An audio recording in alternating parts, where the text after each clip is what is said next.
दोस्तों आज हम बात करने वाले एक डिप्रेशन के बारे में, एक ऐसा डिप्रेशन जिसने वर्ल्ड वॉर 2 के लिए रास्ता बनाया। यूरोप कैसे बाज नहीं आया वर्ल्ड वॉर 1 से और वो वर्ल्ड वॉर 2 की तरफ किया। आज हम बात करने वाले हैं वर्ल्ड वॉर 2 के बारे में और उसके कॉन्सिक्वेंसेस। और ये एक बहुत बड़ा इंटरनेशनल आर्म्ड कॉन्फ्लिक्ट था। ये एक ऐसी जंग थी जिसमें पूरी दुनिया से 10 मिलियन सोल्जर्स शामिल थे। क्या आप जानते हैं कि ट्रीटी ऑफ वर्साइल कैसे वजह बनी थी वर्ल्ड वॉर 2 की, और कैसे में वो शराइत और इल्जाम थे जिन्होंने आपस की कंट्रीज में दुश्मनी बढ़ा दिया। वर्ल्ड वॉर 2 एक ऐसा कॉन्फ्लिक्ट था जिसमें पूरी दुनिया में से डिफरेंट कंट्रीज शामिल थे। 1939 से 1945 तक के वॉर में दो तरह के पावर्स शामिल थे। एक साइड पे एक्सेस पावर्स थे जिसमें जर्मनी, इटली, जापान थे, और दूसरी साइड पे अलायंस पावर थे जिसमें फ्रांस, ग्रेट ब्रिटेन और यूनाइटेड स्टेट और सोवियत यूनियन एंड चाइना शामिल। इस वॉर के काजेस क्या थे और कितने लोग मर गए थे और ये वॉर किसने जीता था, आज हम डिस्कस करेंगे इस वीडियो में।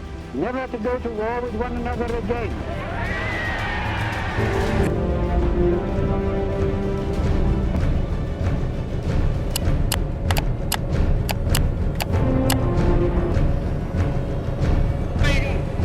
Oder vor sich hertragen und wir werden in unserem Zeichen wieder siegen!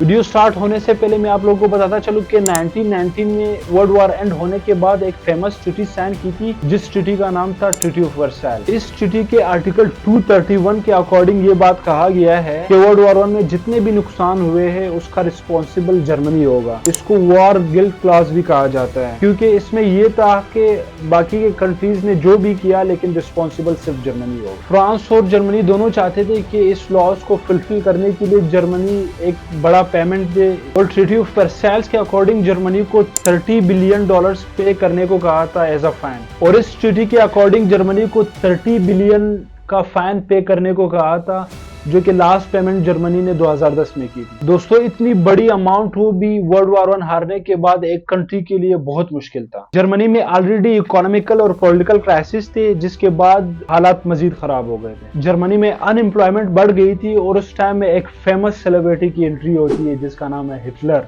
क्या नाम है? जर्मनी के अकॉर्डिंग वो बहुत ही यंग लीडर था और उसके अंदर इतनी एनर्जी थी, इतनी मिलिट्री स्ट्रेटेजीज थी कि उसने वर्ल्ड वॉर 1 को फर्दर एक्सटेंड किया वॉर की तरफ। उसने जर्मनी के डिप्रेस्ड लोगों के इमोशंस को जगाया अपनी स्पीचेस से, और उनको एहसास दिलाया कि वर्ल्ड वॉर 1 में उनकी कोई गलती नहीं थी, वो सिर्फ अगर जंग हारे तो ज्यूज की वजह से हारे। दोस्तों इसके बाद आता है एक और पीरियड जो 1931 से 1933 का क्राइसिस था, जिसको मंचूरियन क्राइसिस कहा जाता है। ये एक सियासी फौजी आर्म कॉन्फ्लिक्ट था और ये जापान और चाइना के दरमियान मंचूरिया के कंट्रोल पर हुआ था। ये कॉन्फ्लिक्ट मकदन इंसिडेंट से शुरू हुआ, जहां जापान के सोल्जर्स ने मंचूरिया के रेलवे लाइन पर बॉम्ब ब्लास्ट किए थे और चाइना के लोगों पर इल्जाम लगा दिए, और जापान ने मंचूरिया पर कब्जा कर दिया लीग ऑफ नेशन के अगेंस्ट कर। मंचूरियन क्राइसिस भी एक वर्ल्ड वॉर 2 होने से पहले के इंसिडेंट में से एक इंसिडेंट है। ये वाकया जापान की सॉवरेनिटी के लिए मिलिट्री पावर्स को यूज करने का सबूत देता था और नेशंस के कंट्रोल पर सवाल खड़ा करता था। और इसी तरह वर्ल्ड वॉर 2 में एक और क्राइसिस हुआ था जिसको अबेसिनियन क्राइसिस कहा जाता है। ये भी एक इंटरनेशनल कॉन्फ्लिक्ट था और ये वर्ल्ड वॉर की वजह से यूटोपिया और इटली के बीच में हुआ, और ये कॉन्फ्लिक्ट लीग ऑफ नेशन के इंसल्ट करने पर जाना जाता है। इन क्राइसिस के बायस ही इटली, अफ्रीका और यूरोप जाके बाद में वर्ल्ड वॉर 2 में शिरकत की थी। और इसी तरह 1933 में हिटलर के आने पर उसने ट्रीटी ऑफ वर्साइल को इग्नोर किया था और बाद में जाकर उसने अपने टेरिटरीज को फर्दर एक्सपेंड कर दिया था, क्योंकि ट्रीटी ऑफ वर्साइल में जर्मनी पर ऑलरेडी सैंक्शंस लगाए थे कि आप अपने बॉर्डर्स एक्सपेंड नहीं कर सकते और अपनी मिलिट्री को नहीं बढ़ा सकते। 1936 से 1938 के टाइम के बीच हिटलर ने फिर से कब्जा कर दिया था रैन लैंड पर, क्योंकि वेस्टर्न जर्मनी में रैन रिवर के साथ था। ऑस्ट्रिया और चेकोस्लोवाकिया के पार्ट्स को भी एनेक्स कर लिया। लीग ऑफ नेशन फेल हो गई और हिटलर के पॉलिसीज फिर से कामयाब होने लग गई थी, और आखिरकार एट द एंड जाके 1939 में जर्मनी ने पोलैंड को इन्वेड कर दिया था, और ये सबसे बड़ी वजह बनी थी यूरोप में वर्ल्ड वॉर 2 की। और दूसरी तरफ सितंबर 1939 में एक एग्रीमेंट साइन की गई थी जिसको म्यूनिक एग्रीमेंट कहते हैं। ये agreement Germany, great Britain, France और इटली के दरमियान म्यूनिक में की गई। उसके अकॉर्डिंग जर्मनी को फुल फ्लेज अलाउंस मिल गई थी कि वो वेस्टर्न चेकोस्लोवाकिया, सुडेटनलैंड पर कब्जा कर ले। ये एग्रीमेंट तब साइन हुआ जब उसकी डिमांड की थी हिटलर ने, और British prime minister Neville Chamberlain ने ये सोचा कि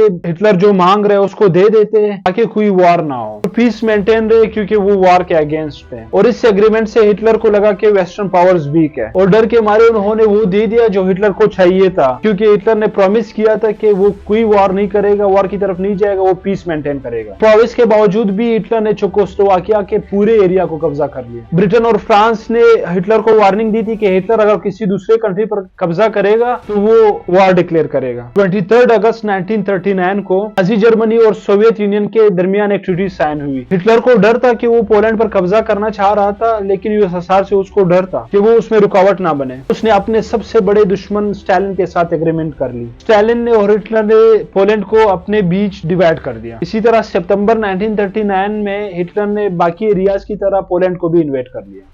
वार्निंग मिलने के बाद भी, जैसे कि ऑलरेडी फ्रांस और ब्रिटेन ने हिटलर को वार्निंग दी थी कि अगर वो पोलैंड या किसी भी दूसरे एरियाज को इन्वेट करेगा तो वो जर्मनी के ऊपर वॉर डिक्लेयर करेगा, तो एट द एंड जाके फ्रांस और ब्रिटेन ने जर्मनी पर वॉर डिक्लेयर कर दिया और इसी तरह एक वर्ल्ड वॉर 2 का आगाज स्टार्ट हो जाता है। हालांकि दोस्तों जर्मन फोर्सेस ईस्ट में थे, उसका कोई इनिशिएटिव नहीं था वेस्ट के साथ। फ्रांस और ब्रिटेन आयरन रूट के कट करने की कोशिश में लगे हुए थे, जिससे जर्मन फोर्सेस इंडस्ट्री को सप्लाई करते थे और उस पर जर्मनी अपना रिएक्शन देते हुए डेनमार्क और नॉर्वे को इन्वेट कर लेते हैं। थोड़े ही दिनों में जर्मनी नेदरलैंड, लग्जमबर्ग और बेल्जियम को कैप्चर कर लेते हैं और हिटलर की इस नई मिलिट्री स्ट्रेटजी को ब्लिट्जक्रीग स्ट्रेटजी कहा जाता है, जिसने मुखालिफ कंट्रीज को शौक में डाल दिया कि इतने थोड़े वक्त में कैसे ये सारे कंट्रीज जर्मनी इन्वेट कर सकता है। और 1940 में जर्मनी ने फ्रांस के नॉर्थ और साउथ दोनों को इन्वेट कर लिया। अपनी बाकी के टेरिटरीज में न्यू गवर्नमेंट के अंडर कंट्रोल छोड़ के चला गया। जर्मनी के पास इनडायरेक्ट कंट्रोल था फ्रांस पर भी। अपनी आर्मी को